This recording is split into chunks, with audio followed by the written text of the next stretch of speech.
political analyst, public affairs analyst, Jide Ojo, to speak on the PDP defections or resignations. Good evening, Mr. Ojo. Good evening. It's my pleasure.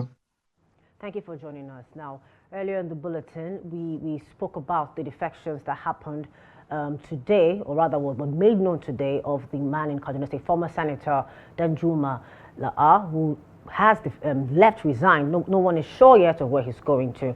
But away from that, let's say in the last few weeks, or rather over 6 months or a year, we've seen more defections. Earlier we had Ned Nwoko, we had Richard Daniels, and former governor of Imo State, Emeka Ihedioha.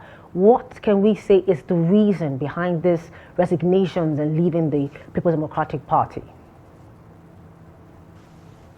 Well, you need to put this issue in context.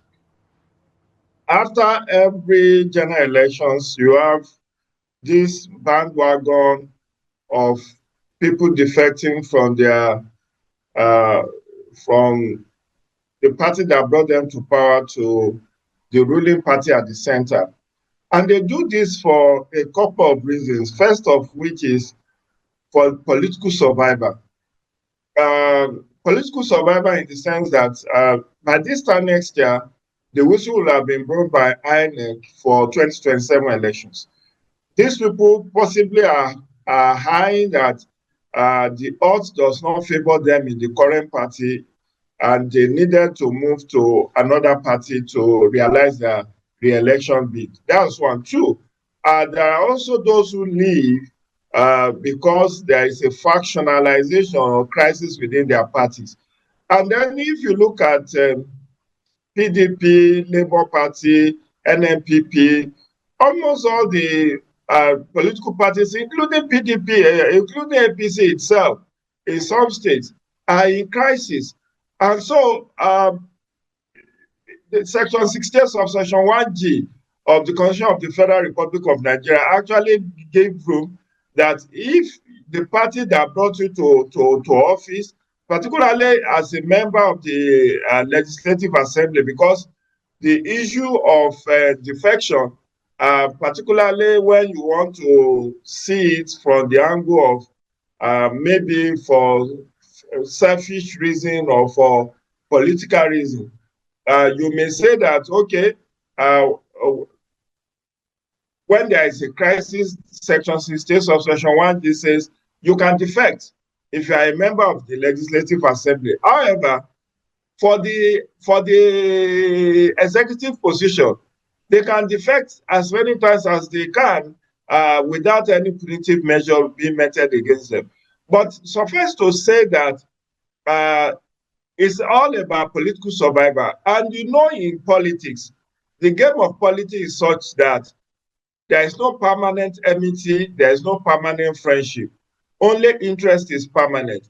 For former Senator Danjuma La'a, you could see that even yesterday, 3 members of the of PDP in the Kaduna State House of Assembly defected to APC. And what was the reason?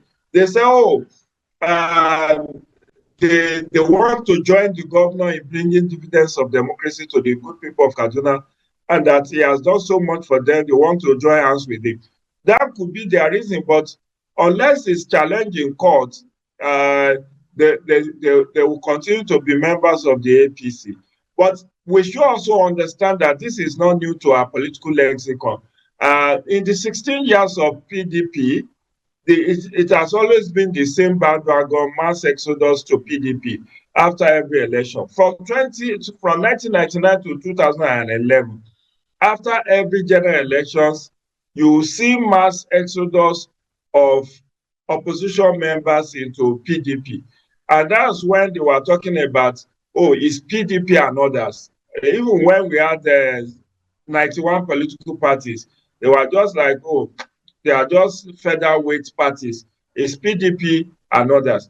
But now it's APC and others. But the opposition parties are also not helping their matters because many of them have failed to reconcile or to resolve the crisis, leadership crisis that is beleaguering the party. And you could see that the PDP, for instance, is bogged down by if you can hear me, crisis over who is the one authentic question just before we close. national secretary of the party. And that's on the issue of, you brought it up earlier when you talked about the fact that the people in the House. Now, there's been a law that was made in the last electoral bill that was passed that when you cross carpet, you lose your seat. Are we expecting to see the current members in the House to lose their seats? Will this law be, put into effect? And please, could you answer that briefly? Thank you. I think you read that wrongly. There's nothing in the electoral that says if you defect, you lose your seat. As I've said to you, Section 16 subsection 1G of the Constitution that is the one that gave effect that if you defect as a lawmaker, you lose your seat. But it also gave a caveat. The caveat is unless there is a factionalization in your party. And then the politics of that is that if the Speaker of the State House of Assembly of the National Assembly does not declare your seat vacant, INEC cannot go and conduct a fresh election into those positions. It is the Speaker of House of Reps, the President of the Senate, or the Speaker of the State House of Assembly that will declare those seats vacant before INEC can act on them and conduct by-elections into those positions. But in a situation where the defection is to the ruling party, you don't expect the Speaker or the President of the Senate to now go ahead and declare those seats vacant. So that's why many of the political parties resort to going to court to give effect to that Section 16 subsection 1G, that there is no factionalization in their party. So those lawmakers who have defected does not have very good ground to defect. But it is the court that will not give interpretation whether legitimately they have defected or they fell short of what the Constitution provides. But to the best of my knowledge, there is no such provision in the electoral 2022 that if you defect, you lose your seat. But suffice to say, like I said, if the Speaker of the State House of Assembly or House of Reps or the President of the Senate does not declare your seat vacant for obvious political gain that the party has made, then you are as good as home and dry, except if your party goes to court and the court give order that you should vacate your seat. All right, thank you so much. Thank you so much. It's always a pleasure having you on the News Hour. Thank you for that insight on the situation, on the political happenings in the country. My pleasure. Keep safe and happy weekend.